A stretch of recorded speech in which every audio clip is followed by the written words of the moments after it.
1968. Au mois de mai, les rues de Paris deviennent en quelques jours le théâtre d'une révolte.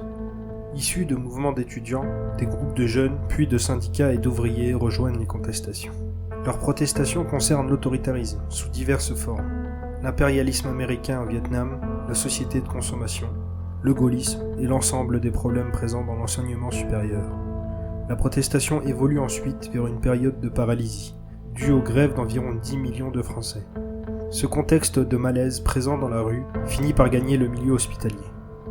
Remettant en cause les relations entre hôpital et grands industriels, favorisant la création d'une médecine à l'écoute des patients, c'est dans ce contexte que Gilles et Daniel Bardelet finissent leurs études.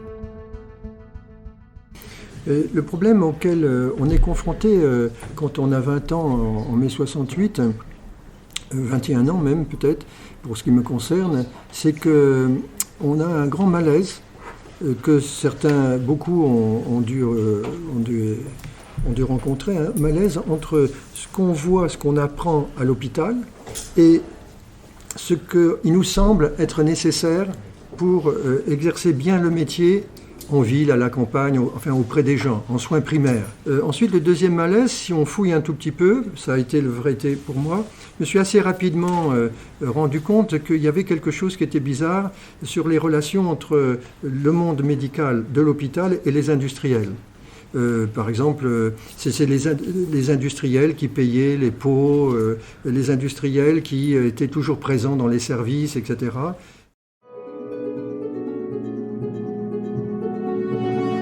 On voulait aller vivre le métier au plus près dans les quartiers populaires. Et donc on s'était donné deux possibilités, soit en banlieue nord de Paris, dans le 93, soit dans la région de Dunkerque, qui nous semblaient des milieux populaires suffisamment démunis, entre guillemets, de médecine de qualité, et on voulait aller, c'est ça qui nous a motivés. Donc un jour, quand on a vite passé tous nos examens, nos thèses et tout ça, on a pris un camion, mis les meubles dedans, et avec notre enfant, on est parti louer un petit appartement à Saint-Denis, en banlieue nord de Paris, et développer un cabinet expérimental de médecine vraiment très, très complète, soins, éducation sanitaire, prévention, enfin tout l'ensemble dans des quartiers populaires. Et là, il y a un concours de circonstances qui a fait qu'on a pu bénéficier pour pratiquement rien, très peu cher, même pas rien du tout, le cabinet des cosmonautes qui avait été muré pendant des années. Et ça a été formidable, la liaison avec la population était magnifique, c'était une population immigrée de toute l'Europe, d'Afrique du Nord, etc. Et ça s'est très bien passé, et on a été imbibé de cette population, on a rendu des services, et en plus on a pu vivre, élever notre enfant, etc., et faire des tas de choses dans ce cabinet des cosmonautes. On a bien connu les antennes locales qui étaient près de chez nous, principalement autour de la contraception, de la lutte pour que la contraception soit là, accessible à tous, à toutes, et puis à tout ce qui était autour de l'IVG, et donc on avait été amenés à travailler avec ces personnes-là parce qu'elles cherchaient des centres d'IVG pour des personnes qui s'étaient adressées à elles.